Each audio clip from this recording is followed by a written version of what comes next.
Sometimes the wildest things in life are just looking for someone who understands their pain. Sometimes it takes one broken soul to reach another. Out in Montana, folks talked about a wild stallion called Hellfire that no cowboy could tame.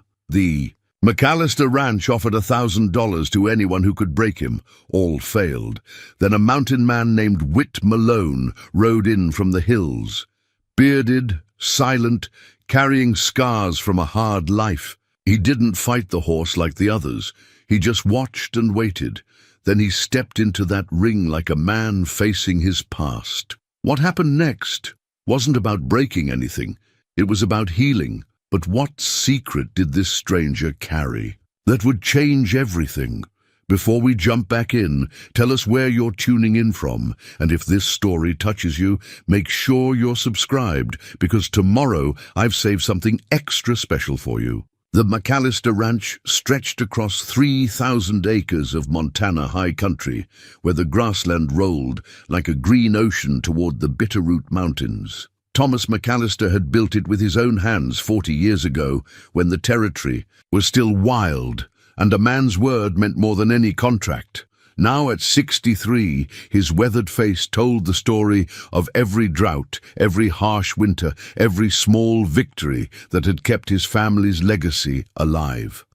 The ranch house sat on a gentle rise, its log walls darkened by decades of mountain weather. A wide porch wrapped around three sides, where Sarah McAllister often sat in the evenings, watching the sun paint the peaks gold and purple. At 28, she had her father's steady blue eyes and her late mother's gentle strength. Most of the young men in Cedar Falls had tried to court her, but Sarah had turned them all away. She was waiting for something, though she couldn't quite name what. Cedar Falls itself was the kind of town where everyone knew everyone else's business, and that business was mostly cattle, horses, and the weather. Main Street ran 8 blocks, lined with false-fronted buildings that had weathered every storm for 3 generations. Murphy's General Store anchored one end, while the Cattleman's Saloon held down the other. In between lay the barbershop, the church, the doctor's office, and enough small businesses to keep a community of 800 souls fed and supplied. The morning Whit Malone rode into town, Mrs. Henderson was sweeping her front steps and noticed him first. He sat his horse like he'd been born to the saddle, but there was something different about him. While most cowboys rode with easy confidence, this man carried himself with the careful awareness of someone who'd seen too much of the world's darker corners. His horse was a sturdy bay gelding, well cared for but showing the miles of hard travel. The man himself appeared to be somewhere in his 40s, with steel-grey hair that hadn't seen a proper cut in months, and a beard to match. His clothes were clean, but well worn, the kind of clothing a man chose for utility rather than appearance. What caught Mrs. Henderson's attention most were his eyes. They held the weight of old sorrows, the kind that came from carrying guilt too heavy for one man's shoulders. Whit Malone guided his horse down Main Street with the unhurried pace of a man who had nowhere urgent to be, and had long ago stopped running from whatever chased him. He nodded politely to the few townsfolk who paused to watch him pass, but offered no greetings. At Murphy's General Store, he dismounted with the careful movements of someone whose body remembered old injuries. "Help you with something, stranger?" John Murphy called from behind his counter as Whit stepped inside. The store smelled of coffee, leather, and the faint sweetness of penny candy in glass jars. "Looking for work," Whit said, his voice carrying the quiet gravel of a man who didn't waste words.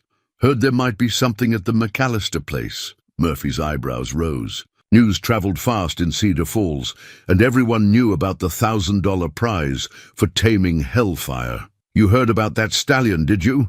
"Some. Mister, that horse has put 3 good cowboys in the hospital and destroyed more rope and leather than I can count. Tom McAllister's getting desperate. Bank's been sniffing around, talking about calling in notes." Whit nodded once, purchasing a few supplies before stepping back into the morning sunlight. The ride to the McAllister Ranch took him through some of the most beautiful country he'd seen in years of wandering. Rolling meadows dotted with cattle, stands of aspen that would turn golden come autumn, and always the mountains watching over it all like silent guardians. He found Thomas McAllister in the main corral, leaning against the fence rails and staring at the most magnificent horse Whit had ever seen. The stallion stood 17 hands high, his coat the deep red-brown of burnished copper. Even from a distance, Whit could see the fire in those dark eyes, the way the animal held his head high with fierce pride. This was hellfire, and he was everything the stories claimed. "Mr. McAllister?" Whit approached slowly, hands visible and empty. Years in the mountains had taught him that nervous creatures, human or animal, responded better to calm movements. Thomas turned, taking in the stranger with the measuring gaze of a man who'd hired many cowboys over the years. "That's me. You. The fellow Murphy said might be coming by? Name's Whit Malone. I understand you've got a horse that needs gentling." Thomas let out a dry laugh. "Gentling? A friend? That animal there has sent more experienced horsemen to the doctor than a rodeo bronc. You sure you want to try your hand?" Whit studied Hellfire for a long moment.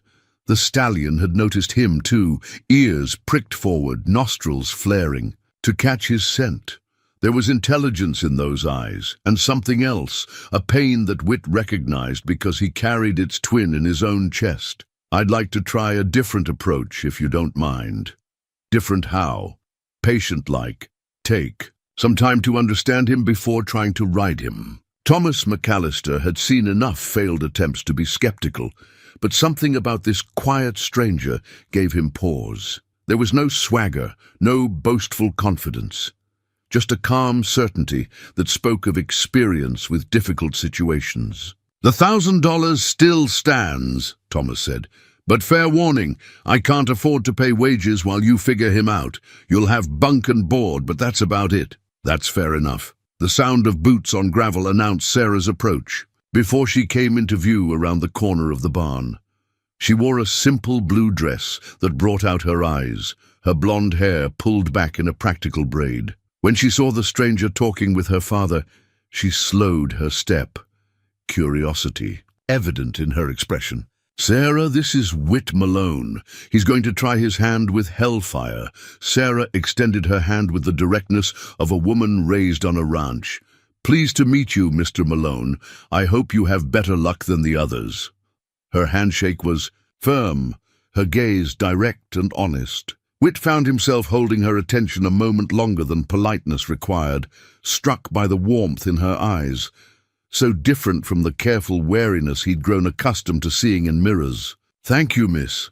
I'll do my best." That evening, after Sarah had shown him to the bunkhouse and he'd settled his few possessions, Whit returned to the corral. The other ranch hands had gone to town or turned in early, leaving him alone with Hellfire. In the fading light, he didn't enter the corral, just pulled up a section of fence rail and sat, watching the stallion graze.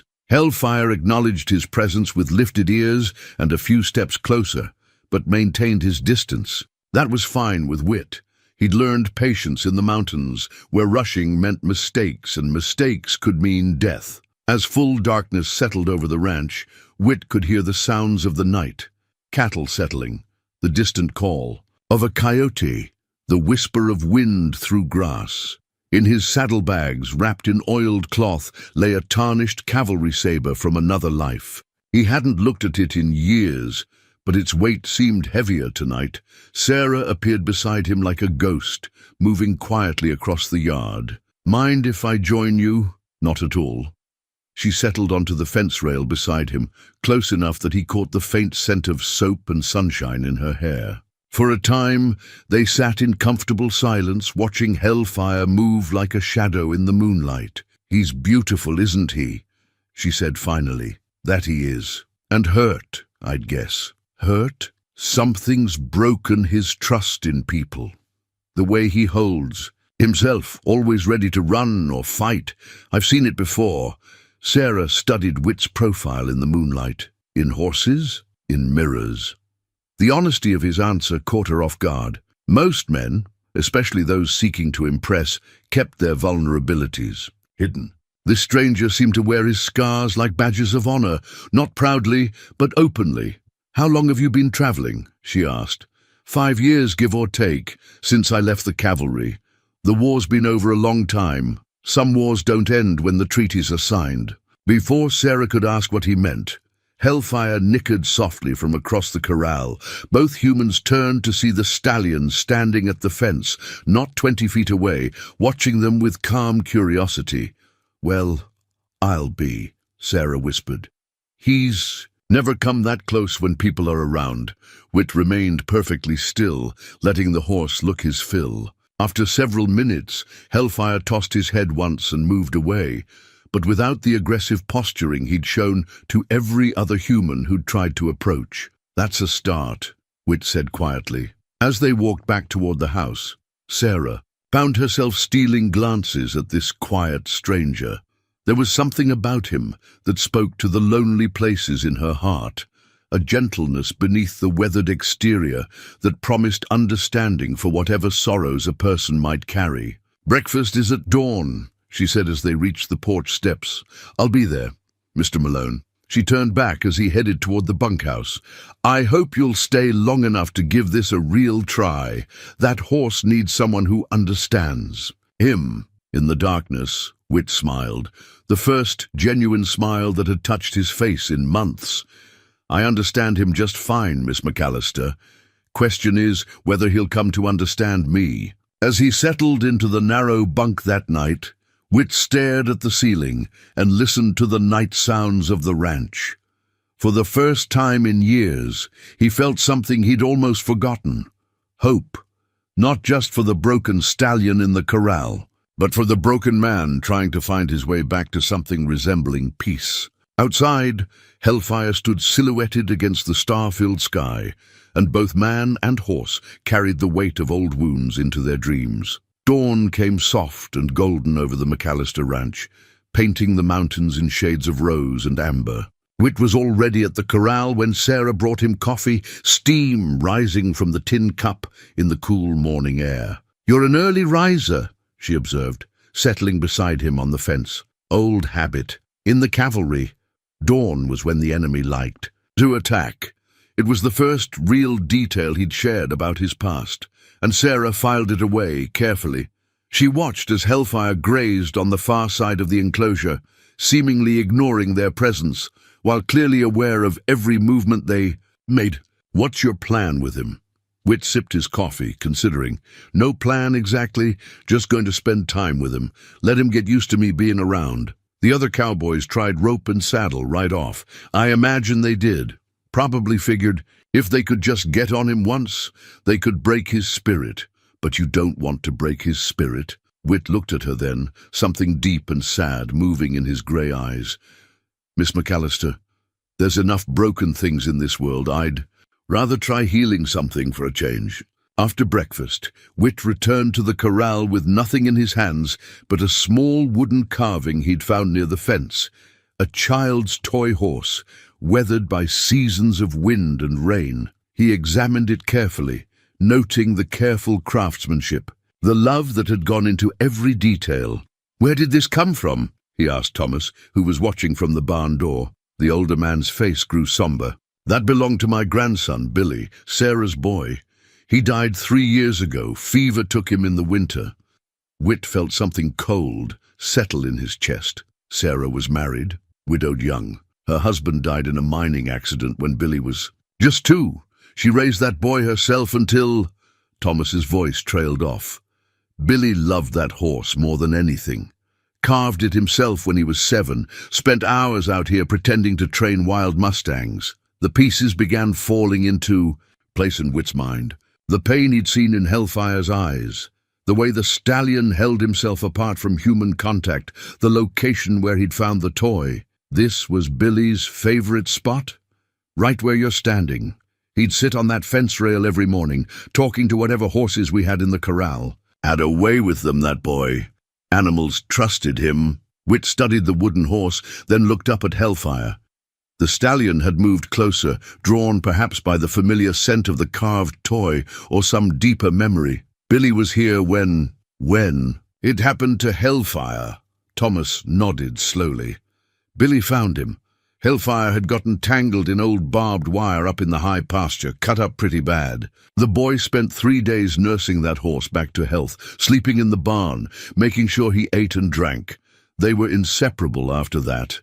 The picture grew clearer, and with it came a familiar ache in Whit's chest, the recognition of loss, of a bond severed too soon. He'd carried his own ghosts for 5 years, ever since that terrible day in Colorado when everything had gone wrong.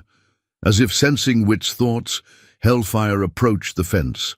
Up close, the stallion was even more magnificent and more wounded. Not just the old scars from the wire, but something deeper. The horse's eyes held the same hollow look Whit had seen in his own reflection too many times. "You lost him too, didn't you, boy?" Whit whispered. The stallion's ears pricked forward at the gentle tone, and for a moment man and horse regarded each other with perfect understanding. Both had loved someone who was gone. Both carried guilt they couldn't shake. Without thinking, Whit climbed over the fence and into the corral. "Whit, don't—" Thomas started forward, but Sarah caught her father's arm.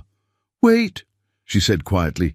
"Look at him." Hellfire hadn't moved away or shown any of the aggressive posturing that had greeted every other human who'd entered his space. Instead, he stood perfectly still, watching Whit with curious intensity. Whit moved slowly, each step deliberate and unthreatening. He kept the wooden horse visible in his hands, and something in Hellfire's expression shifted when he saw it. A flicker of recognition, of memory. "You remember this, don't you?" Whit's voice was barely above a whisper. "You remember the boy who carved it?" 10 feet away he stopped and crouched down, placing the wooden horse on the ground between them. Then he simply waited. Minutes passed in perfect silence. Finally, Hellfire took one step forward, then another.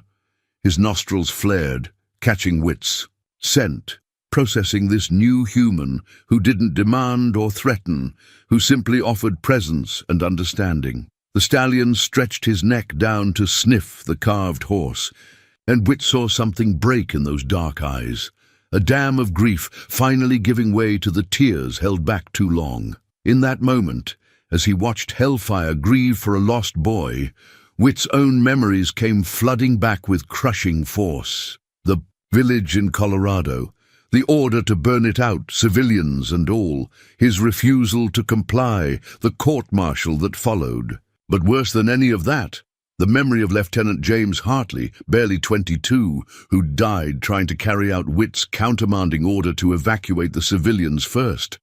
Jimmy had been like a son to him, eager and brave and full of belief that they were fighting for something righteous. When the Confederate sharpshooter's bullet found him, Jimmy had died in Whit's arms, blood frothing from his lips as he whispered, "Did we save them, Captain? Did we get them out?" They had saved most of the civilians, but Jimmy's life was the price, and Whit had been carrying that weight ever since. "I know, boy," Whit whispered to Hellfire, tears he hadn't shed in years finally finding their way down his weathered cheeks. "I know what it's like to lose someone who trusted you to keep them safe." Hellfire took another step closer, drawn by the raw honesty in Whit's voice, the shared recognition of loss. When he was close enough to touch, the stallion lowered his great head until it was level with Whit's, their eyes meeting in perfect understanding. Slowly, carefully, Whit reached out and touched the horse's muzzle. Hellfire didn't pull away. Instead, he leaned into the touch, the first human contact he'd accepted since Billy's death. From outside the corral, Sarah watched with tears streaming down her face. She'd seen grown men thrown and trampled by this horse, seen him rear and strike at anyone who dared enter his space. But with Whit he was gentle as a lamb, not tamed but comforted. "Sarah," her father whispered, "what's he doing to that horse?" "He's not doing anything to him, Papa. He's doing something with him." As the sun climbed higher, Whit remained crouched beside Hellfire, one hand resting on the stallion's neck, both of them finding solace in shared grief. The wooden horse lay between them, like a bridge connecting their separate sorrows to a common understanding. Neither man nor horse was healed. That would take time. But something had shifted in both of them, a willingness to believe that perhaps they didn't have to carry their burdens alone. When Whit finally stood and backed slowly toward the fence, Hellfire followed him part way, as if reluctant to let this understanding human leave. At the gate, Whit turned back once more. "I'll be back tomorrow, boy. We've got some healing to do, you and I." As he walked toward the house, Sarah fell into step beside him. "I've never seen anything like that," she said softly. "He's a good horse, just needed someone to understand his pain. And you do understand his pain?" Whit stopped walking and looked at her, really looked at her for the first time, taking in the compassion in her eyes, the strength in her bearing, the way she'd trusted him when her own instinct said to be afraid. "Miss McAllister, we all lose people we love. Some of us just take longer to learn how to live with it." As they reached the porch, Sarah touched his arm gently. "I'm glad you came here, Whit Malone.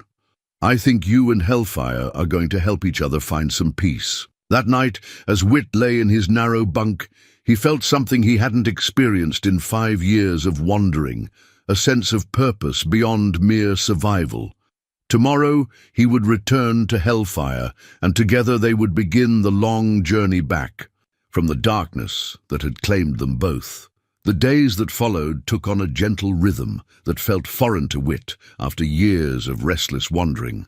Each morning he would arrive at Hellfire's corral with the sunrise, carrying nothing but patience and the growing certainty that healing couldn't be rushed. On the third morning, as mist still clung to the mountains, Sarah found him sitting on the fence rail with a worn leather Bible open in his lap. Between its pages, pressed like a delicate memory, was a single wildflower. A mountain forget-me-not, its tiny blue petals still holding a trace of their original color. "That's beautiful," she said softly, settling beside him. Whit's fingers traced the flower's edges with infinite care. "My wife picked it on our wedding day, said she wanted something from the high country in our Bible, so our children would know where they came from." It was the first time he'd mentioned a wife, and Sarah felt her heart skip strangely. "You were married. Mary Catherine Brennan, prettiest girl in all of Colorado Territory." His voice carried the weight of old love and older grief. "We had a son, too. Thomas, named him after her father." The silence stretched between them, filled with questions Sarah didn't dare ask. Finally, Whit closed the Bible carefully and looked at her with eyes that held too much sorrow for one man to carry. "Cholera took them both the summer before I enlisted. I came home from a cattle drive to find—" He stopped, unable to finish. "I buried them on a hill overlooking the valley where we'd built our home. Then I sold everything and joined the cavalry. Who figured I had nothing left to lose." "Oh, Whit." Sarah's hand found his without thinking, her fingers intertwining with his work-roughened ones. "I'm so sorry." In the corral, Hellfire had moved closer to the fence, drawn by their quiet conversation. The stallion seemed to sense the weight of shared grief, his dark eyes soft with understanding. "That's why you know," Sarah said, pieces falling into place. "Why you understand what he's going through. Grief's the same, whether you've got 2 legs or 4. Makes you want to run from everything that might hurt you again." They sat in comfortable silence as the sun climbed higher, watching Hellfire graze with the easy acceptance he'd shown only to Whit. Other ranch hands began their morning chores, but kept their distance from the corral. Word had spread about. The stranger's unusual methods and opinions were divided.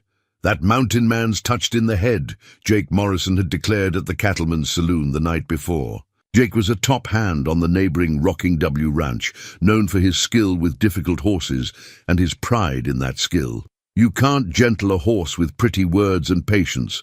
That stallion needs a firm hand and a tight rein. Jake had been one of the first to try taming Hellfire, lasting less than 8 seconds before the horse sent him flying into the fence rails. The memory still stung, made worse by watching a stranger succeed where he had failed, but not everyone shared Jake's skepticism. Old Pete, the McAllister Ranch's foreman, had been watching Whit's progress with growing interest. "In 40 years of working with horses," he told Sarah over breakfast, "I've never seen anything like it. That stallion's not broken, but he's not wild neither. It's like he's learned to trust again." As if to prove Pete's point, when Whit entered the corral that morning, Hellfire actually approached him. Not warily, not with the stiff-legged caution of a trapped animal, but with something resembling curiosity. "Morning, boy," Whit said quietly, extending his hand palm up. Hellfire sniffed his fingers, then allowed Whit to stroke his muzzle. Zimmy. Touch was electric, not the quick grab and hold of domination, but the gentle contact of one being offering comfort to another. Sarah watched from the fence, marveling at the transformation in both man and horse. The rigid tension that had defined Hellfire for 3 years was beginning to ease, replaced by something that looked almost like contentment. And Whit, the haunted sadness that had shadowed his features, was still there, but tempered now by a growing sense of purpose. "You're different when you're with him," she observed later as they walked toward the house for lunch. "How so?" "Peaceful. Like you found something you didn't know you were looking for." Whit considered this, absently noting how the afternoon light caught the gold in Sarah's hair, how her simple dress couldn't hide the grace in her movements. When had he started noticing such things? When had his heart begun to feel anything? "Beyond the dull ache of loss, maybe I have," he admitted. That afternoon brought the first real test of Whit's methods. Jake Morrison rode up to the McAllister ranch with 3 other cowboys from various spreads, all of them veterans of failed attempts to tame Hellfire. "Heard you got a new approach to horsebreaking," Jake said, his tone carrying just enough challenge to make Whit wary. "Thought we'd come see how it's done." Thomas McAllister emerged from the barn, clearly uncomfortable with the tension building in his yard. "Jake, boys, what brings you out this way?" "Just curious about your new horse whisperer." "Here," Jake drawled, dismounting with studied casualness. "See if maybe we've been doing things wrong all these years." Whit remained silent, recognizing the type. Men who measured their worth by their ability to dominate, who saw gentleness as weakness. He'd known plenty in the cavalry, officers who believed fear was the only motivation that mattered. "Nothing wrong with your methods," Whit said quietly. "Just different from mine." "Different how?" Instead of answering with words, Whit simply walked to the corral and opened the gate. The watching cowboys straightened, expecting to see the explosive violence that had become Hellfire's signature. Instead, they watched in stunned silence as the stallion approached Whit without hesitation, allowing the bearded stranger to run, his hands along his neck and shoulders. "Well, I'll be damned," one of the cowboys whispered, but Jake Morrison's face had darkened with something that looked like humiliation mixed with rage. "Anyone can pet a horse, mountain man. Question is, can you ride him?" It was a direct challenge, and everyone present knew it. Whit looked at Jake for a long moment, reading the wounded pride in the younger man's eyes, the desperate need to prove that force was still superior to patience. "Not today," Whit said finally. "He's not ready for that yet. Not ready. Or you're not ready?" The insult hung in the air like gunpowder smoke. Sarah stepped forward, her chin raised defiantly. "Mr. Morrison, I think it's time you and your friends moved on.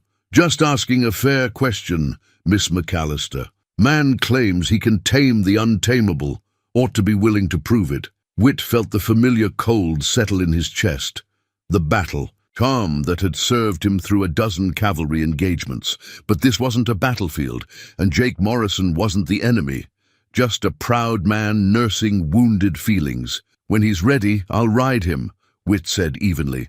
"But not before, and not to prove anything to anyone." Jake remounted his horse, his face flushed with anger. "We'll see about that, mountain man. We'll see how long your pretty methods work when that devil shows his true colors." As the group rode away, Sarah moved to stand beside Whit. "You could have shown them," she said, "proven you're not just wasting time." "Maybe, but that's not what this is about." Whit looked at Hellfire, who had remained calm throughout the confrontation. "This is about trust. And trust can't be rushed or proven on demand." That evening, as stars began to appear in the darkening sky, Whit sat beside Hellfire's corral and thought about trust, how easily it could be broken, how difficult it was to rebuild, and how precious it became once found again. The nightmare came, as it always did, in the darkest hours before dawn. Whit jolted awake in his narrow bunk, sweat cooling on his skin as the familiar images faded. The burning village, Jimmy Hartley's young face twisted in pain, the weight of a dying boy in his arms. But tonight there was something new in the dream, something that made his chest tight with old familiar guilt. He rose quietly, pulling on his boots and jacket before stepping into the pre-dawn darkness. The ranch was silent, except for the whisper of wind through grass and the distant lowing of cattle. Without conscious thought, his feet carried him to Hellfire's corral. The stallion stood silhouetted against the star-filled sky, and when he saw Whit approach, he nickered softly, a sound of greeting rather than alarm. It struck Whit that this magnificent animal had somehow become his confessor, the only living creature who seemed to understand the weight he carried. "Couldn't sleep either, could you, boy?" Whit settled onto the fence rail, his voice barely disturbing the night quiet. From the darkness beside the barn came the soft sound of footsteps. Sarah appeared like a ghost in her white nightgown, a shawl wrapped around her shoulders against the mountain chill. "I heard you moving around," she said softly. "Bad dreams?"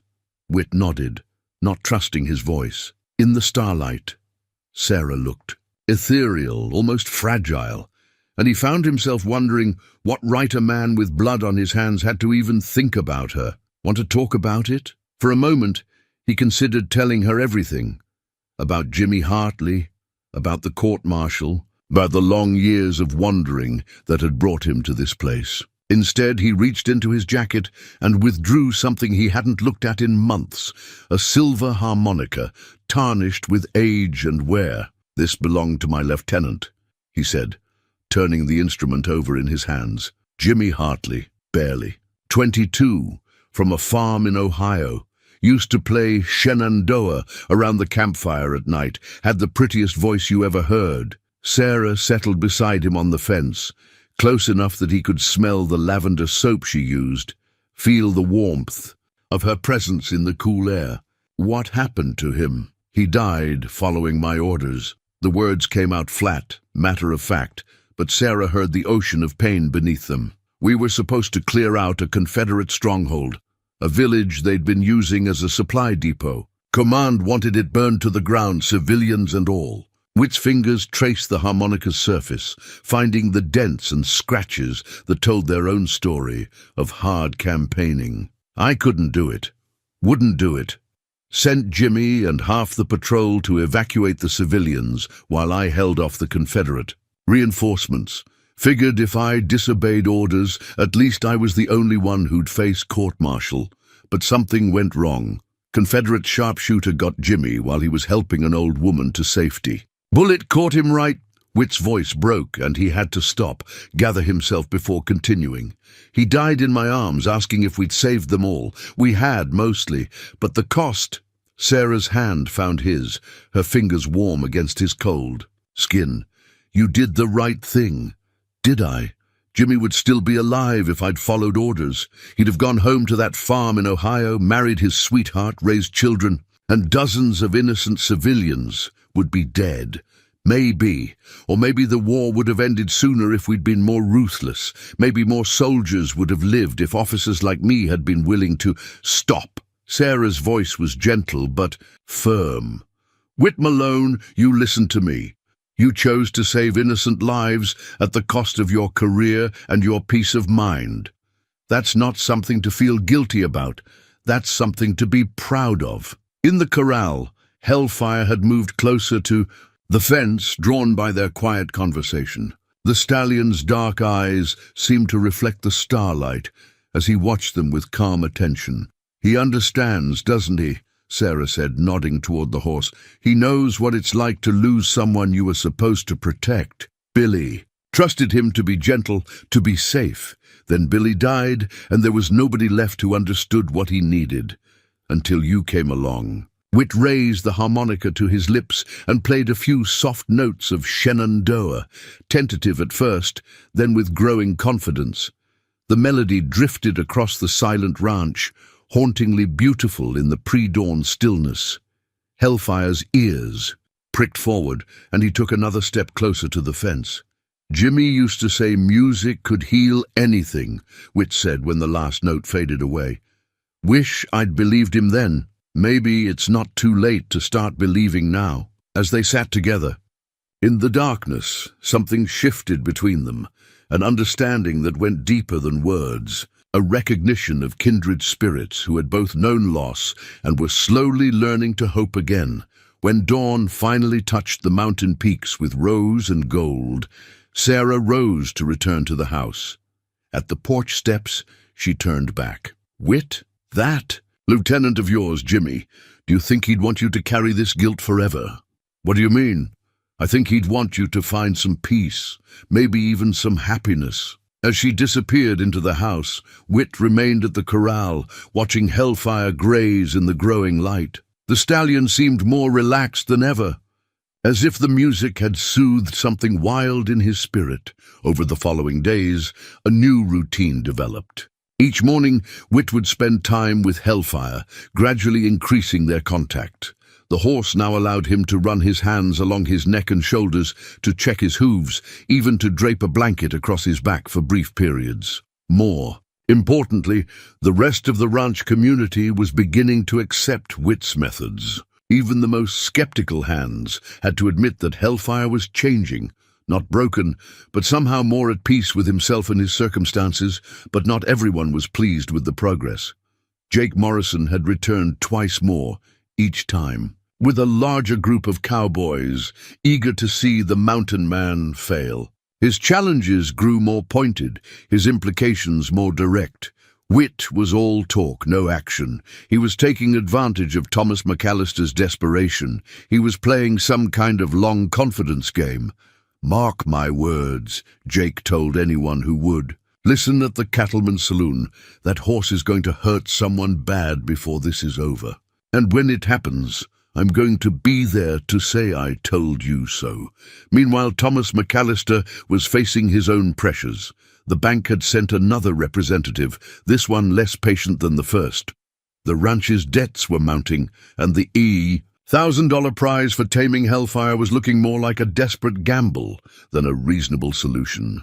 "How much more time do you need?" Thomas asked Whit one evening as they watched Hellfire accept a halter for the first time. "Hard to say. He's making progress, but the bank's getting impatient, Whit.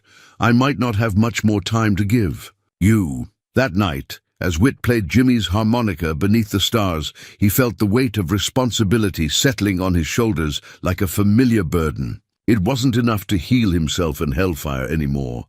The ranch, the family that had welcomed him, even Sarah's future depended on his success. The question was, when the time came to prove that patience was stronger than force, would either of them be ready?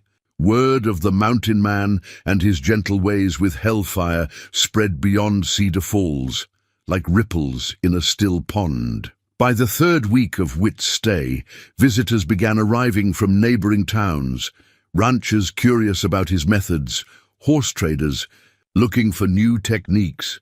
Even a few folks who just wanted to witness what they'd heard was impossible. Thomas McAllister watched the steady stream of visitors with mixed feelings. The attention was good for business, with several ranchers already inquiring about hiring Whit to work with their own difficult horses.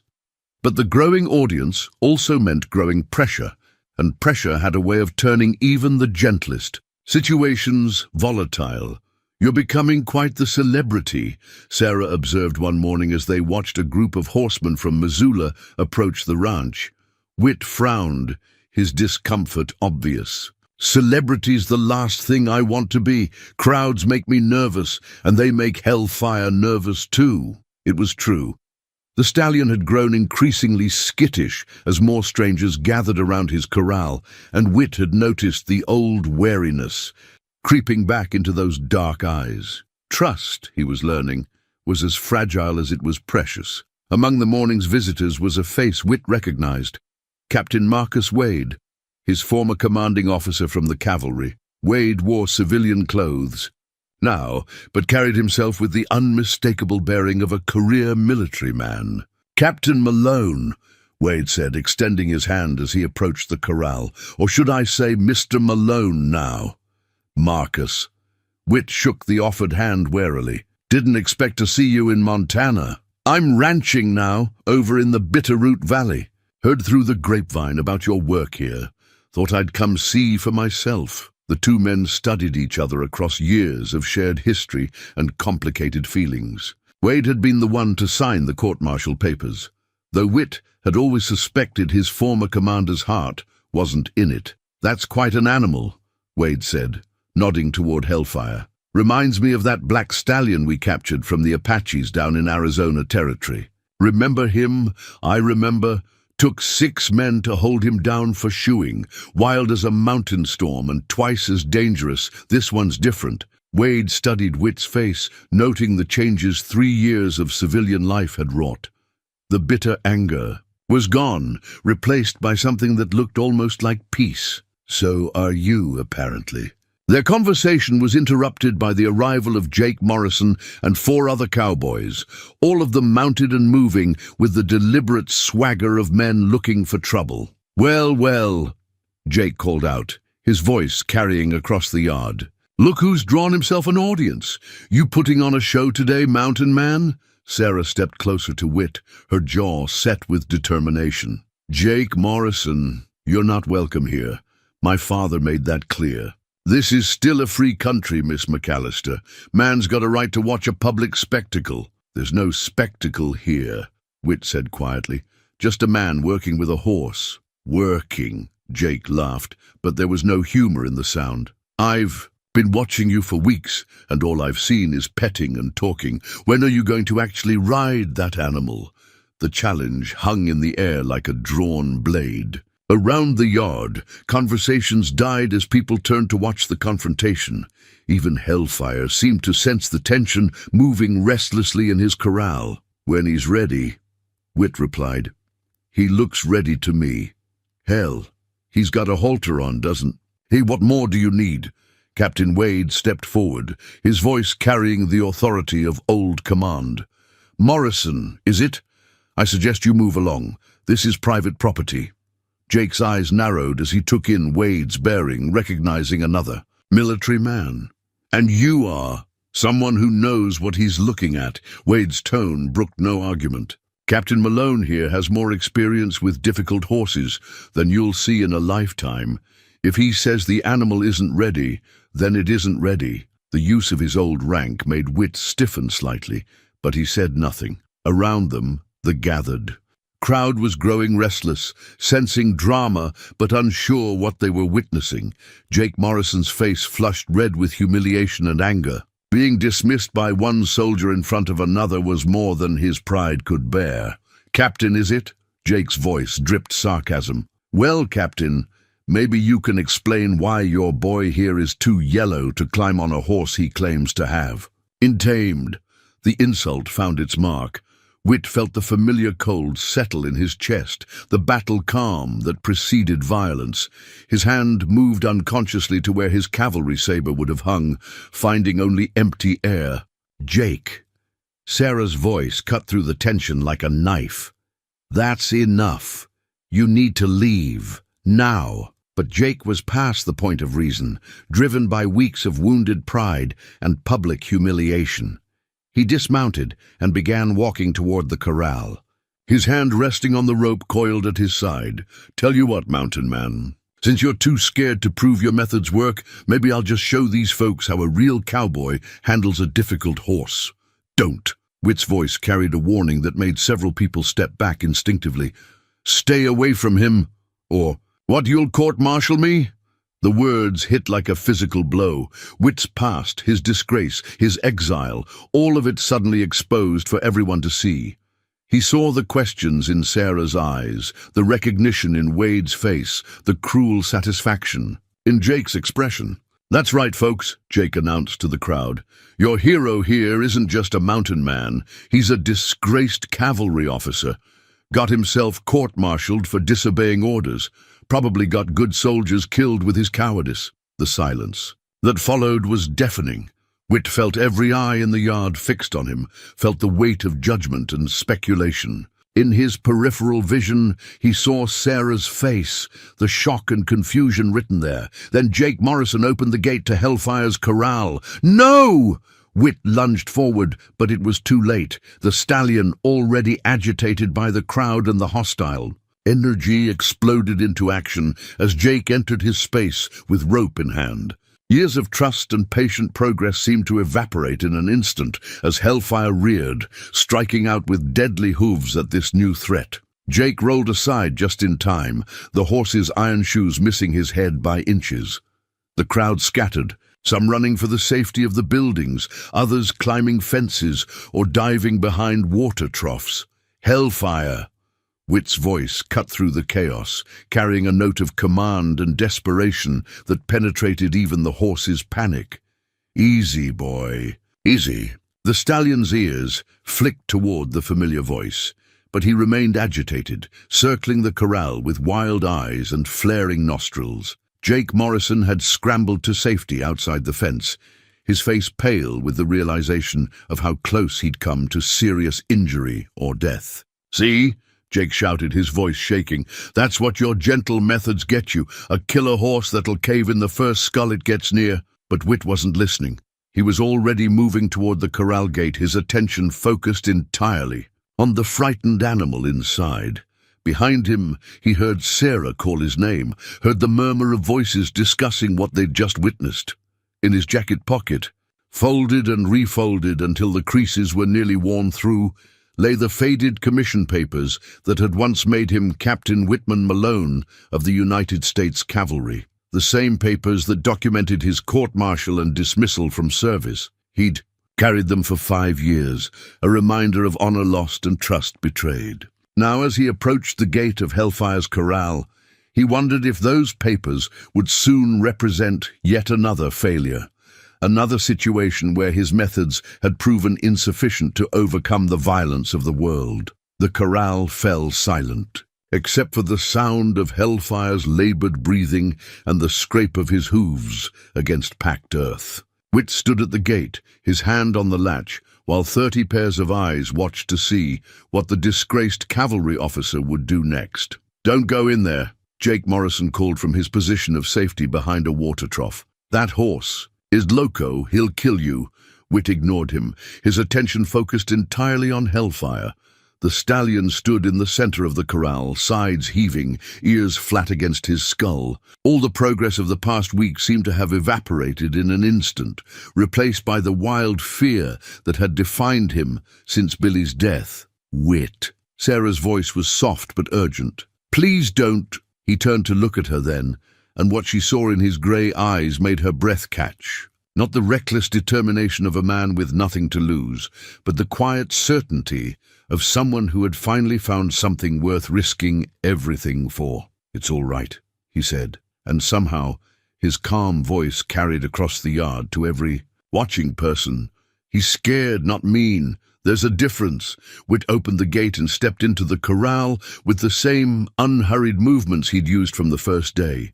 Hellfire's head came up sharply, nostrils flaring as he caught the familiar scent, but the wildness remained in his eyes. "Easy, boy," Whit murmured, reaching into his jacket pocket. Instead of the expected rope or whip, he withdrew something that made several onlookers blink in surprise. A small wooden cross, hand-carved and worn smooth by years of handling. The artifact seemed insignificant, just a simple piece of pine no bigger than a man's thumb. But Whit held it like it contained all the faith he'd ever possessed, and somehow that faith seemed to radiate outward, creating a pocket of calm in the center of the chaos. "See this, Hellfire." Whit's voice was barely above a whisper, but in the perfect silence of the yard, every word carried clearly. "I carved this during the darkest winter of my life, up in the mountains after everything went wrong. Spent 3 months in a cabin, with nothing but beans and regret for company." He took a step closer to the agitated horse, the cross visible in his open palm. "Thought about putting Jimmy's gun to my head more nights than I care to count. Figured the world would be better off without one more failed soldier. But every time I picked up that pistol, something stopped me. Call it cowardice, call it hope, I never could decide which. Another step, slow and deliberate. Hellfire's ears twitched forward slightly, drawn by the hypnotic quality of Wit's voice. So I started whittling instead. Cut my fingers more times than I can remember, but eventually this little cross took shape. Wasn't much to look at, but it was something I'd made instead of something I'd destroyed. First time in years I'd created instead of ruined. The crowd around the corral had grown, completely still, caught up in the quiet drama unfolding before them. Even Jake Morrison had stopped his protests, mesmerized by the strange sight of a man calming a wild horse with nothing but words and a piece of carved wood. "That winter taught me something, boy," Wit continued, now within arm's reach of Hellfire's trembling form. "Sometimes the hardest thing in the world is learning to forgive yourself. Sometimes you got to carve your way back to faith, one small cut at a time." Wit extended his hand, the cross resting on his palm. Hellfire stretched his neck toward it, nostrils flaring as he investigated this new object. When the horse's muzzle touched the wood, something seemed to shift in his expression, the wildness fading, replaced by the trust that had been building between them for weeks. "That's it," Wit breathed, his free hand moving slowly to stroke Hellfire's neck. "It's all right. Nobody's going to hurt you, not while I'm here." The transformation was remarkable to witness. Within minutes, the panicked animal had returned to the gentle creature he'd become under Wit's patient care. He stood quietly as Wit examined him for injuries, allowed the halter to be adjusted, even accepted the soft blanket across his back.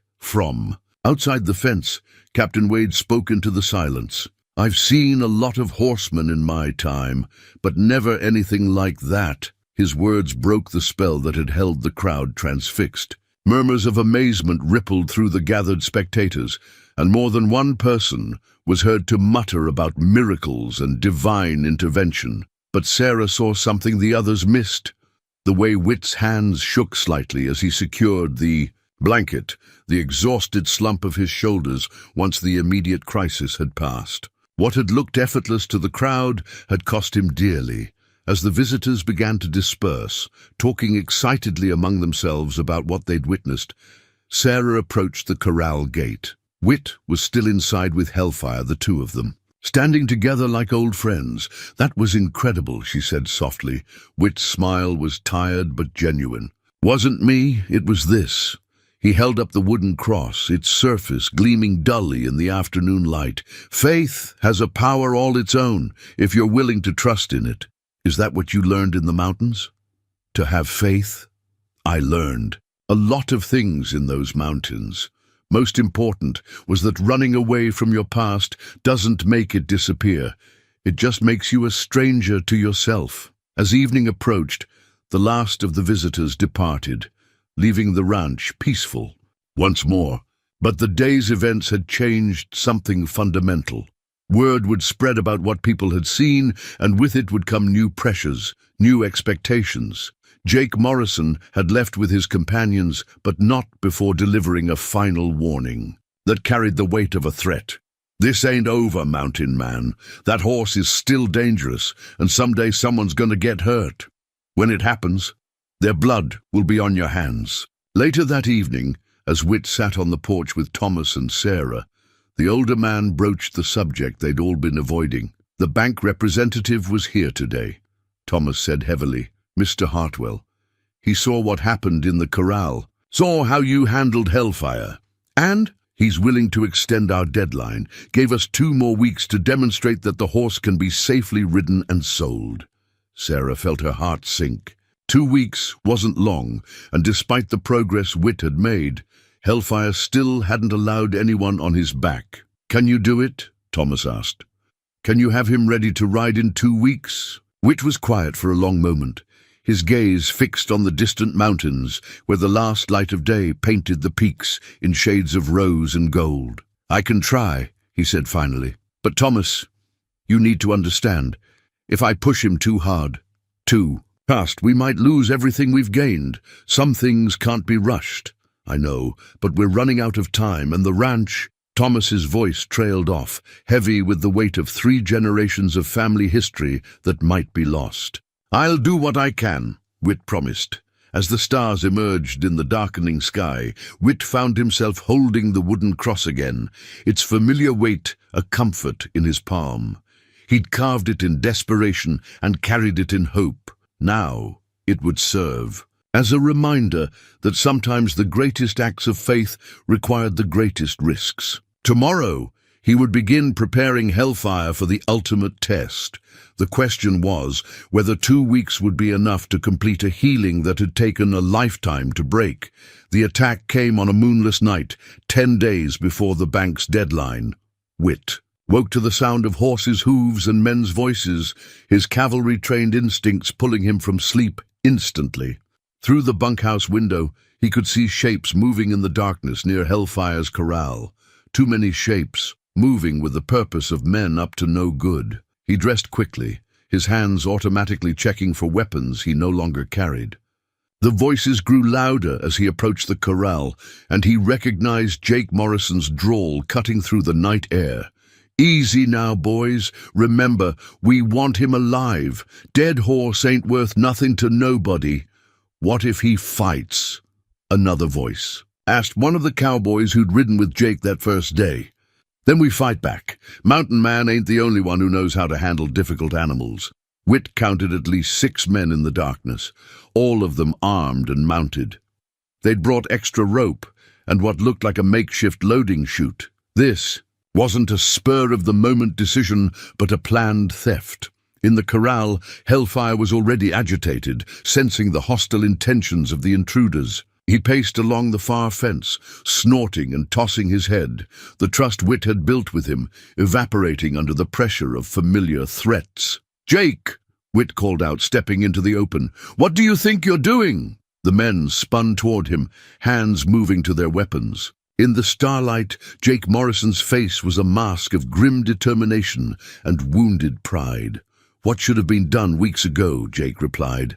"That horse is dangerous, and you're too soft to do what needs doing. We're taking him off your hands." "You mean stealing him?"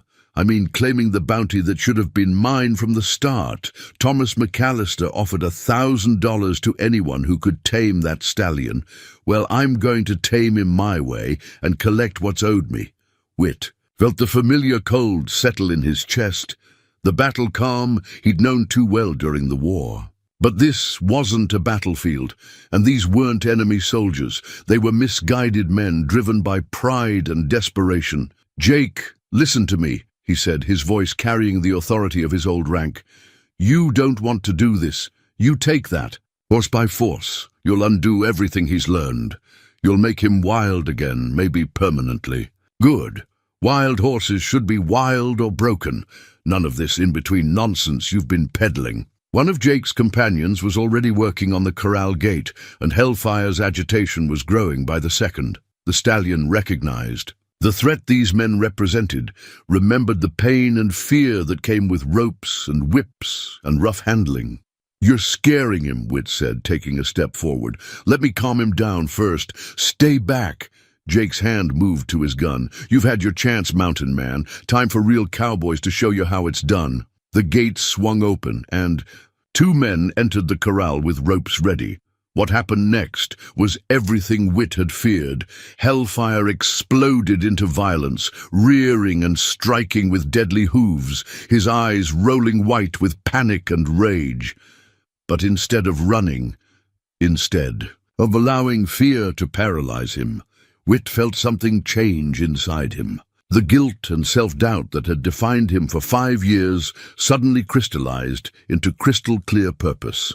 These men threatened not just Hellfire, but everything the horse represented, the possibility of healing, the power of patience over force, the hope that broken things could be made whole again. "Enough!" The word cracked across the night like a whip, and suddenly Whit wasn't a guilt-ridden ex-cavalry officer anymore. He was Captain Whitman Malone, veteran of a dozen battles, leader of men, protector of those who couldn't protect themselves.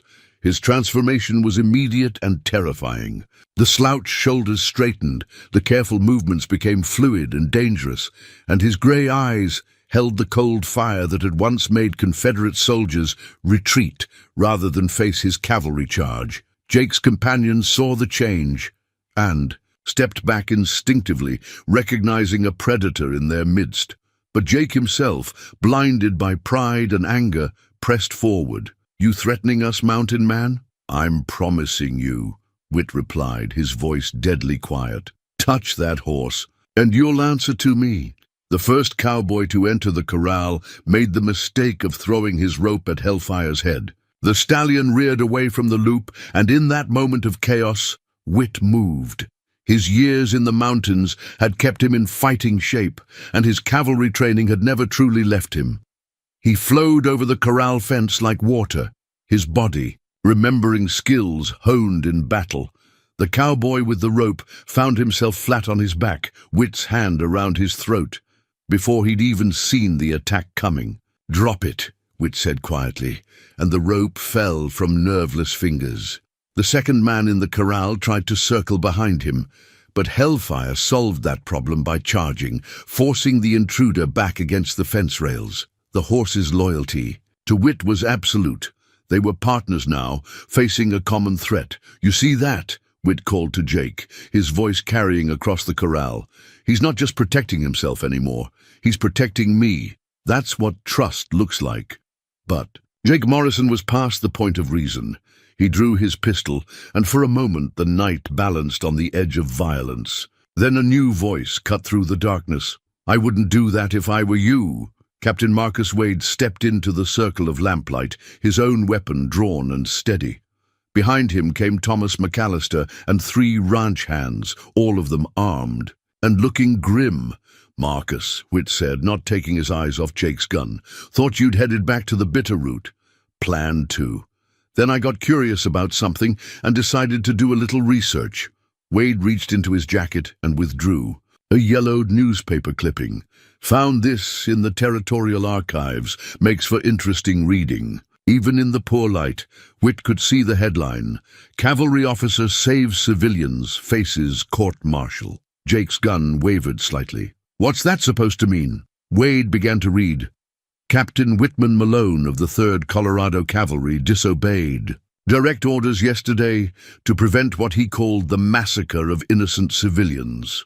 Despite facing court-martial for insubordination, Malone's actions saved the lives of 43 non-combatants, including 17 children." The words hung in the air like gunsmoke. Wade continued reading. Lieutenant James Hartley, who died while evacuating civilians under Malone's orders, was posthumously awarded the Congressional Medal of Honor. Military sources suggest that Captain Malone's court-martial was politically motivated, designed to appease Confederate sympathizers in Washington who wanted a scapegoat for the controversial mission. Thomas McAllister's voice carried a note of awe. "You're a hero." "No," Wit said quietly, his eyes still locked on Jake's wavering pistol. "I'm a man who made hard choices and lived with the consequences, just like I'm doing now." Jake's face was a mask of confusion and wounded pride. Everything he'd believed about the mountain man, the cowardice, the disgrace, the running from responsibility, was crumbling around him. "That still doesn't change anything," he said desperately. "That horse is dangerous. The only dangerous thing here is you," Wade interrupted. "You're trespassing, you're attempting theft, and you're threatening a man who saved more lives in one day than you'll save in your entire lifetime." Slowly, reluctantly, Jake lowered his weapon. His companions were already backing toward their horses, recognizing a losing situation when they saw one. "This isn't over," Jake said, but the fight had gone out of him. That horse," Wit said, moving to stand beside Hellfire, his hand resting gently on the stallion's neck, "trusts me to keep him safe, and I don't break my promises." As Jake and his men rode away into the darkness, Wit felt something shift inside him, not just the fading of the battle calm, but something deeper. For 5 years, he'd carried the weight of Jimmy Hartley's death, the guilt of choices made in impossible circumstances. But tonight, for the first time, he'd seen his past through someone else's eyes, not as a failure, but as a man who'd chosen honor over expediency, compassion over orders. "Wit," Sarah said softly, approaching the corral where he still stood with Hellfire. "Why didn't you ever tell us about what really happened in the war?" He looked at her in the lamplight, this woman who'd somehow become the center of his hopes for the future, and found that the truth no longer felt like a burden. "Because I believed the worst about myself for so long, I forgot there might be another side to the story." As the group dispersed, heading back to their beds with the excitement, Whit remained with Hellfire. The stallion seemed calmer now, reassured by the victory over their common enemy. "We showed them, didn't we, boy?" Whit murmured, stroking the horse's neck. "Showed them what trust can do when it's tested." But even as he spoke the words, Whit knew that the real test still lay ahead. In 10 days, he would have to prove that patience and understanding could triumph over force and fear. The question was whether he and Hellfire were truly ready for that final challenge. The morning after Jake's failed theft brought visitors to the McAllister Ranch in numbers that would have impressed a county fair. Word of the confrontation had spread through Cedar Falls and beyond, growing with each telling until Whit had single-handedly defeated a dozen armed men while riding a wild stallion bareback through the darkness. "Folks sure do love a good story," Thomas McAllister observed wryly as he watched yet another wagon-load of curious townspeople approach the ranch. Sarah stood beside her father on the porch, worry creasing her brow. "All this attention. It's not good for Whit or Hellfire. They need peace and quiet, not a circus atmosphere." She was right. In the corral, Hellfire paced restlessly, agitated by the constant stream of strangers. The trust he'd built with Whit remained strong, but the crowds made him nervous, reminded him perhaps of other times when groups of humans had meant trouble. Whit himself seemed withdrawn, uncomfortable with the attention and the whispered conversations that followed him wherever he went. The revelation of his true history had changed how people saw him, no longer a mysterious drifter, but a genuine war hero who'd sacrificed his career to save civilian lives. "Captain Malone," called out Mrs. Henderson from town, "is it true you saved all them children in Colorado?" "War's over, Ma'am," Whit replied quietly. No point in dwelling on it, but the townspeople weren't ready to let it go. To them, Whit represented something precious, proof that honor and decency still mattered in a world that often seemed short on both. They wanted to celebrate him, to claim him as their own, and their well-meaning enthusiasm was slowly suffocating the very peace he'd come to the ranch to find. Captain Wade found Whit that afternoon, standing at the fence watching Hellfire graze. The older officer carried himself with the same military bearing as always, but there was something softer in his expression, regret perhaps, or long overdue respect. "Quite a crowd you've drawn," Wade observed. "Too much of a crowd. It's making Hellfire nervous. How much time do you have left?" 9 days until the bank wants their demonstration." Wade nodded thoughtfully. "That newspaper article I found there was more to the story than what I read last night." Whit's shoulders tensed slightly. "More how?" "The official records were sealed, but I have friends in Washington who were willing to talk off the record. What you did that day, disobeying orders to save those civilians, it wasn't just heroic, it was necessary. The Confederate force you were supposed to eliminate had already evacuated, leaving only women, children, and old men behind.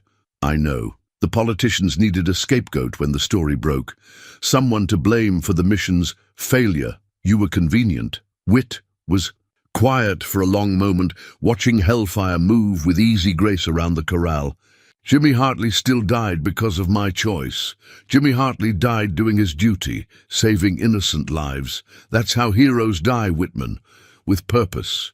It was the first time in 5 years anyone had called him by his given name, and the sound of it seemed to unlock something in Whit's chest. Not grief this time, but a kind of weary acceptance.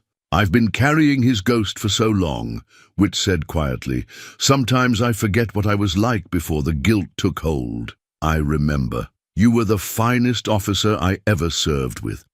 Moral courage like yours doesn't come along often. That Evening, as the last of the day's visitors departed, Sarah found Whit in the barn, working by lamplight on something she couldn't immediately identify. As she drew closer, she saw he was braiding horsehair, long strands of deep brown and black. That could only have come from Hellfire's mane. "What are you making?" she asked. Whit held up his work, a rope unlike any she'd ever seen, woven with intricate patterns that seemed to catch and hold the lamplight. "A hackamore," he said. "A rope halter. I've been collecting his shed hair for weeks. It's beautiful. It's more than that. In the cavalry we had a saying, 'A horse will carry you as far as your trust in each other will go.' This rope represents every moment of trust we've built together." Sarah settled beside him on a bale of hay, watching his weathered hands work the hair into patterns that seemed almost ceremonial in their complexity. "You're going to ride him, aren't you? 9 days from now in front of everyone. That's the plan. Are you ready? Is he ready?" Whit paused in his braiding, considering the question with the seriousness it deserved. "I don't know. Maybe readiness isn't the point. Maybe the point is faith. His faith in me, my faith in him, and both of us having faith that some things are worth the risk. What if something goes wrong? What if the crowd spooks him, or he remembers his fear at the wrong moment? Then I'll probably get thrown, maybe hurt. But Sarah, the real question isn't whether we might fail. The real question is whether we'll have tried everything we could to succeed." She watched him work in silence for a while, noting the care he took with each strand, the way his fingers seemed to know exactly which hair to use where. This wasn't just practical craftsmanship, it was love made tangible, trust woven into physical form. "Can I ask you something?" she said finally. "Of course. The night you told me about your wife and son, you said you'd lost everything and had nothing left to lose when you joined the cavalry. Do you still feel that way?" Whit's hands stilled on the rope. It was a dangerous question, one that touched on feelings he'd been trying not to examine too closely. "No," he said quietly, "I don't feel that way anymore. What changed?" He looked at her then, really looked at her, taking in the lamplight gold in her hair, the strength in her blue eyes, the way she'd stood by him through every challenge and crisis. When he spoke, his voice held a vulnerability that made her heart skip. "I found something worth losing again, someone worth losing again, and that's the most terrifying thing in the world." The confession hung between them like a bridge neither was quite ready to cross. Sarah felt her pulse quicken, felt the dangerous flutter of hope in her chest. "Whit, I know it's not fair," he interrupted gently. "I'm a man with too much history and not enough certainty about tomorrow. You deserve better than damaged goods. Maybe I should be the judge of what I deserve." Before he could respond, they were interrupted by the sound of approaching hoofbeats. Thomas McAllister appeared in the barn doorway, his face grim in the lamplight. "We've got trouble," he said. "Bank representative is here, Mr. Hartwell, and he's brought the sheriff with him."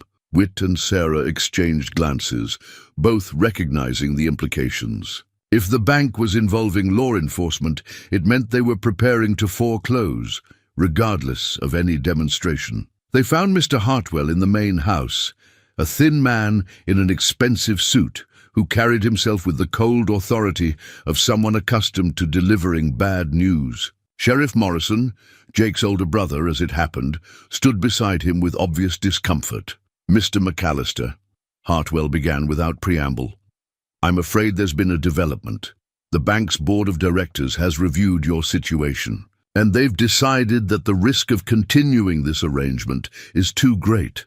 "What does that mean?" Thomas asked, though his tone suggested he already knew. "It means the demonstration scheduled for next week is cancelled. We'll be taking possession of the property immediately." "Now wait just a minute." Whit stepped forward, his voice carrying the quiet authority that had once commanded cavalry troops. "That horse is days away from being fully trained. You give us the time we agreed on, and we'll prove he's worth more than your outstanding loan."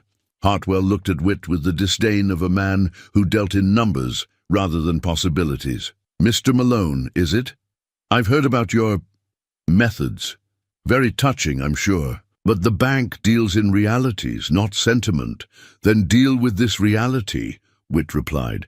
That stallion, properly trained, is worth 3 times what you're owed. You foreclose now, you lose money. We'll take our chances with a sheriff's auction. Sheriff Morrison shifted uncomfortably. Despite his relationship to Jake, he was a fair man who'd heard enough about recent events to respect Wit's reputation. Mr. Hartwell, the sheriff said carefully, might be worth giving them the time they were promised. I've seen that horse, and if Mr. Malone can really ride him— The decision is made, Sheriff. We'll begin inventory tomorrow. As the 2 men prepared to leave, Sarah stepped forward, her chin raised with defiant determination. 1 ride, she said. I beg your pardon? Give us 1 ride. Not a full demonstration, not a week of preparation. Tomorrow morning, let Wit ride Hellfire for 5 minutes. If he can do it, really ride him, not just sit on him. You give us the full time we were promised. Hartwell considered this, clearly torn between caution and curiosity. And if he can't, then we'll pack up and leave without fighting the foreclosure. Thomas started to protest, but Sarah cut him off with a look. She was betting everything on her faith in Wit and Hellfire, and everyone in the room knew it. 5 minutes, Hartwell said finally. Dawn tomorrow. And if that horse throws him, Sheriff Morrison takes possession immediately. After they left, the 3 remaining family members stood in the sudden quiet of the house. Outside, night was falling over the ranch, and with it came the weight of one final impossible challenge. Sarah, Thomas said quietly, you know what you just did? I know exactly what I did, Papa. I bet on the best man I've ever known and the finest horse in Montana. Wit felt something tight in his chest, loosen at her words. Tomorrow would bring the greatest test of his life, not just his skill as a horseman, but his faith in the power of patience over force, trust over fear, love over loss. In his hands, the braided rope felt warm and alive, a physical manifestation of the bond he'd built with Hellfire. Tomorrow, that bond would either prove unbreakable or shatter under the pressure of a watching world. Either way, there would be no more running, no more hiding from who he was or what he'd become. Tomorrow, Whitman Malone would finally discover whether a broken man and a wounded horse could heal each other completely enough to face the future together.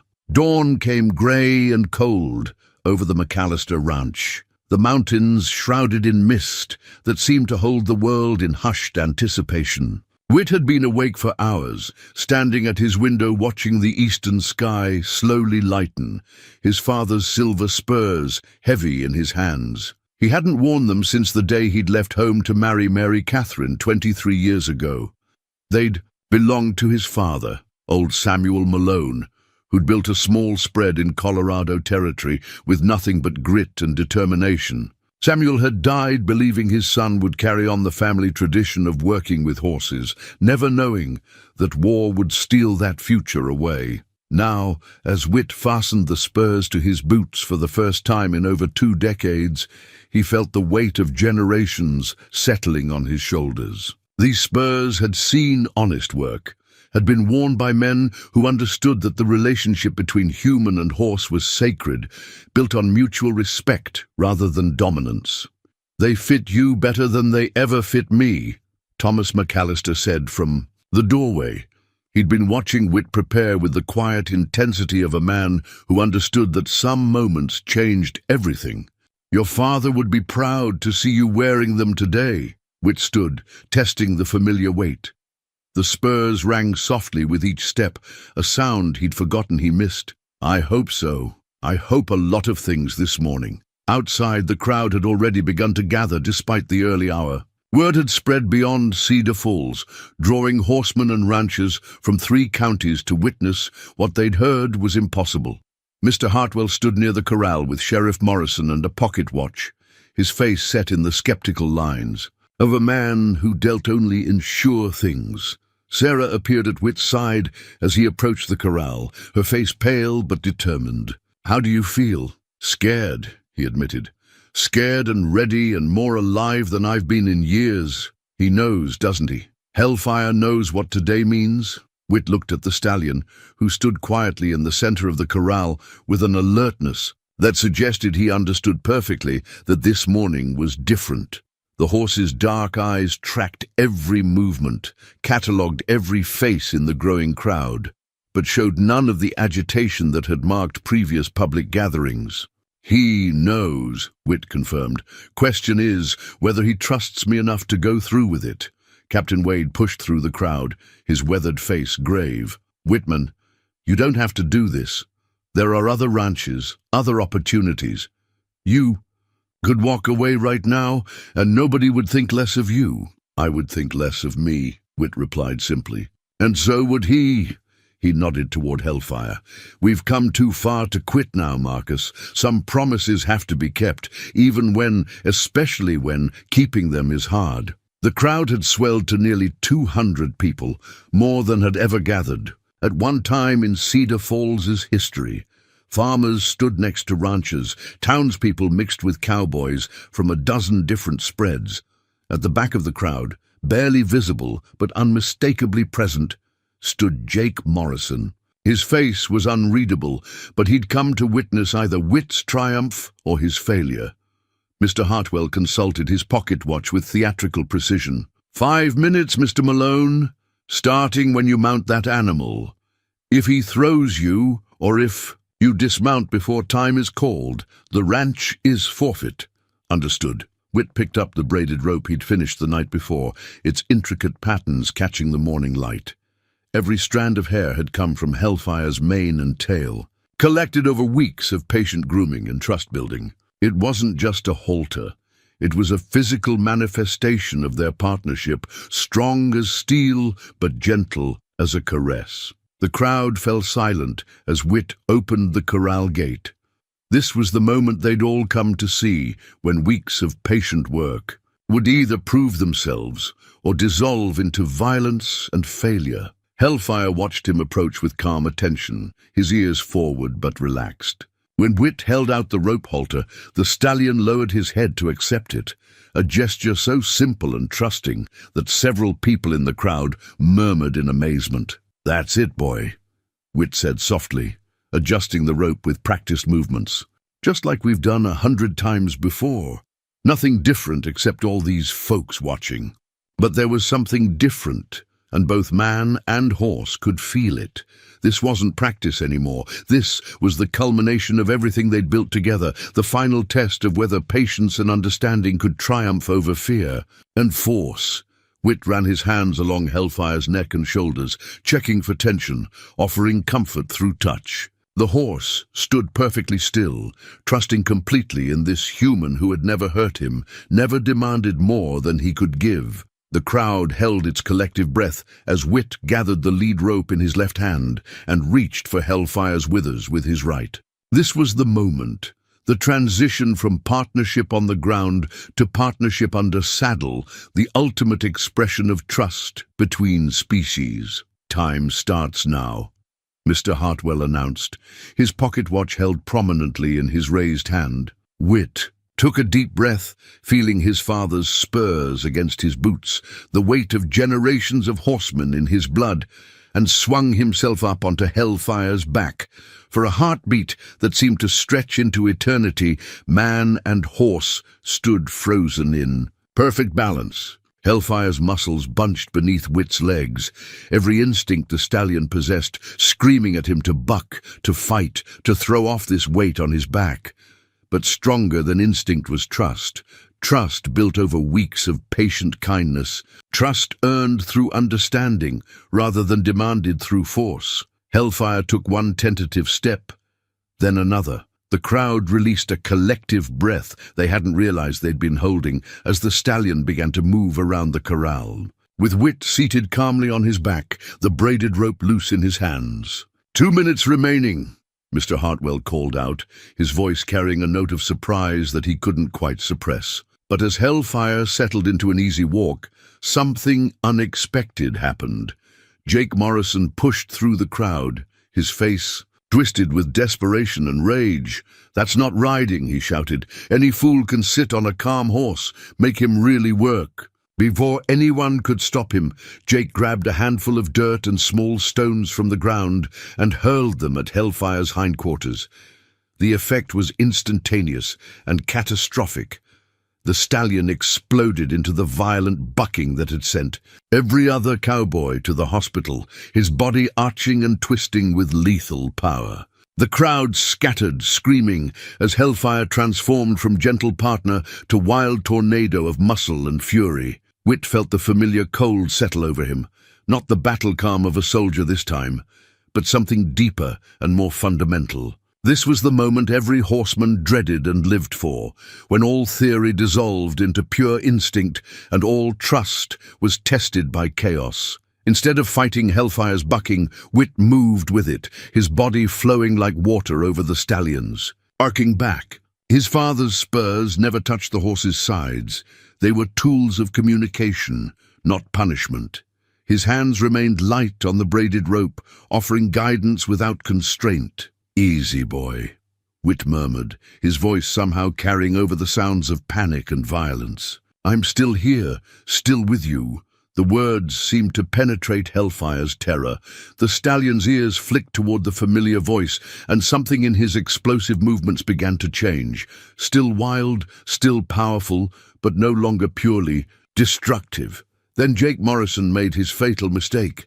Seeing his sabotage failing, he grabbed a coiled rope and charged into the corral, intent on driving Hellfire into even greater violence. Hellfire saw him coming and spun to face this new threat, his eyes rolling white with rage and fear. But instead of running, instead of allowing panic to control him, the stallion did something that stunned every witness. He moved to protect Whit. The great horse reared, placing himself between his rider and Jake Morrison, striking out with hooves that could easily have killed the cowboy if they'd connected. But Hellfire's target wasn't Jake himself. It was the rope in the man's hands, the symbol of force and domination that had caused him so much pain in the past. "Get back," Whit commanded, his voice carrying the authority of his old cavalry rank. "All of you, get back." Jake scrambled away, his face pale with the realization of how close he'd come to serious injury or death. The crowd pressed back against the fence rails, giving man and horse the space they needed to work through the crisis. 1 minute remaining, Mr. Hartwell called, his voice shaking. But time no longer mattered. What was happening in that corral transcended any artificial deadline.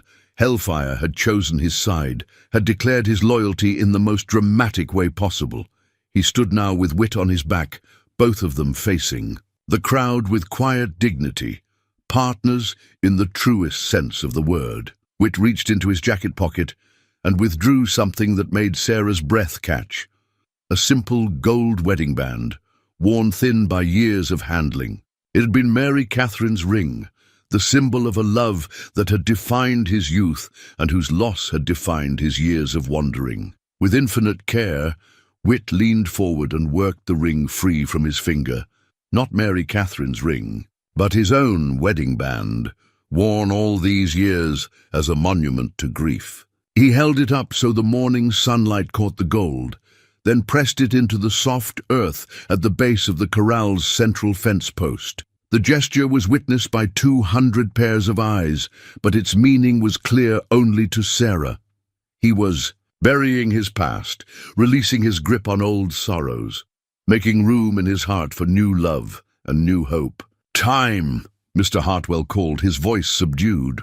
Whit remained seated on Hellfire's back for a moment longer, savoring the perfect stillness after the storm. The stallion stood quietly beneath him, sides heaving but calm, radiating the contentment of a creature who had finally found his place in the world. When Whit finally dismounted, Hellfire followed him to the gate like a faithful dog, nuzzling his shoulder with obvious affection. The transformation was complete, not broken, never broken, but healed, made whole through understanding and patience and the kind of love that asked nothing in return but trust. The crowd erupted in applause, but Whit heard none of it. His eyes were fixed on Sarah's face, seeing in her expression all the hope and love and future he'd thought lost forever. Tomorrow, There would be discussions. With the bank, arrangements to be made, a life to be built. But this moment, this perfect, shining moment, belonged to them alone. 6 months later, on a crisp October morning when the aspens had turned the mountainsides to gold, Sarah McAllister became Sarah Malone in a ceremony that brought together 3 counties' worth of friends and well-wishers. The wedding took place on the very spot where Whit had first encountered hellfire, beneath the spreading branches of an ancient oak tree that had witnessed decades of McAllister family history. Thomas McAllister walked his daughter down an aisle marked by wildflowers, his weathered face beaming with the kind of joy that comes from seeing a dream fulfilled beyond all expectations. Hellfire stood nearby, decorated with ribbons, and seemingly aware that this day marked another milestone in the strange and wonderful journey that had brought him from wild terror to gentle companionship. Children from town took turns offering him sugar cubes and apples, marveling at the famous horse who had become as docile as an old farm mare, except when working cattle, when the fire still blazed in his dark eyes. "He's still got spirit," Whit had explained to a visiting rancher the week before, but now that spirit has direction, purpose. A wild horse needs to be wild. A working horse needs to be willing. The trick is knowing which one you're dealing with on any given day. The ranch itself had been transformed by success. Word of Whit's methods had spread far beyond Montana territory, bringing a steady stream of clients with difficult horses and the money to pay well for patient, gentle training. The $1,000 bounty from the bank had long since been paid, the mortgage satisfied, and the ranch's future secured. More importantly, the McAllister spread had become a place of healing, not just for horses, but for the people who worked with them, veterans of the recent war. Men carrying their own invisible wounds found their way to Whit's door with increasing frequency. He never advertised his services to such men, but somehow they heard about the former cavalry officer who understood nightmares and guilt and the long road back to peace. "I don't know how you do it," Captain Wade had observed during his last visit, "but every man who comes here broken seems to leave whole." "Not whole," Whit had corrected gently. "Just ready to start healing. Sometimes that's enough." As the minister spoke the words that would bind Whit and Sarah together in marriage, Whit's eyes drifted to the small cottage they'd built together over the past months. It sat on a gentle rise overlooking the corral where he'd first learned to trust again. Its logs chinked tight against the Montana winters, and its windows positioned to catch every ray of precious sunlight. The cottage represented everything Whit had lost and found again: home, partnership, the simple joy of building something lasting with someone you loved. Sarah had insisted on helping with every aspect of the construction, from selecting the timber to daubing the final chinks with clay. "It's our house," she'd said firmly when he'd protested that such work was too hard for a woman. "I want my hands on every board, my mark on every corner. This is where we'll raise our children, where they'll take their first steps and speak their first words. It has to know my touch as well as yours." Now, as they exchanged rings in the dappled shade of the oak tree, Whit thought about those future children Sarah had mentioned so matter-of-factly. The idea both thrilled and terrified him. The possibility of new life, new hope, new reasons to be brave in the face of an uncertain world. The ceremony was simple, as befitted two people who had learned to value substance over show. But when the minister pronounced them husband and wife, the cheer that rose from the assembled crowd could probably be heard in the next county. As they walked back toward the house for the celebration feast, Sarah pulled Whit aside for a moment of private conversation. "I have something to tell you," she said, her blue eyes sparkling with a secret that made his heart skip with sudden understanding. "Sarah, next spring," she continued, placing his hand gently over her still flat belly, "maybe around the time the aspens begin to bud." The news hit Whit like a physical blow, driving the breath from his lungs and making his knees weak with joy and terror in equal measure. A child, his child, their child, growing even now beneath his trembling hand. Are you certain? Dr. Morrison confirmed it yesterday. I wanted to tell you before the ceremony, but then I decided it would make a better wedding gift than anything we could buy. Whit pulled her into his arms then, right there in front of God and half of Montana territory, and kissed her with all the passion and gratitude and desperate love that he'd been afraid to feel for so many years. Later that evening, after the last guest had departed and the dishes were cleaned and put away, Whit and Sarah stood together on the porch of their new cottage, watching the stars emerge in the darkening sky. In the nearby corral, Hellfire dozed peacefully, one leg cocked, in the relaxed pose of a horse completely at ease with his world. "Do you ever think about him?" Sarah asked, following Whit's gaze to the stallion. "About what he was like before Billy, before the wire, before all the pain?" "Sometimes. But mostly I think about what he's become. What we've all become. And what's that?" Whit considered the question, listening to the night sounds of the ranch, cattle settling, the distant call of a coyote, the whisper of wind through grass that spoke of endless possibilities. "Healed," he said finally. "Not perfect. Not without scars, but healed enough to trust again, healed enough to love again, healed enough to believe that tomorrow might be better than today." As if summoned by their voices, Hellfire raised his head and nickered softly, a sound of contentment, of belonging, of peace, finally found after years of searching. Sometimes the wildest things in life are just looking for someone who understands their pain. And sometimes, if you're patient enough and gentle enough and willing to risk your heart one more time, that understanding becomes the foundation for something beautiful, something that transforms not just the wild thing, but the person brave enough to love it.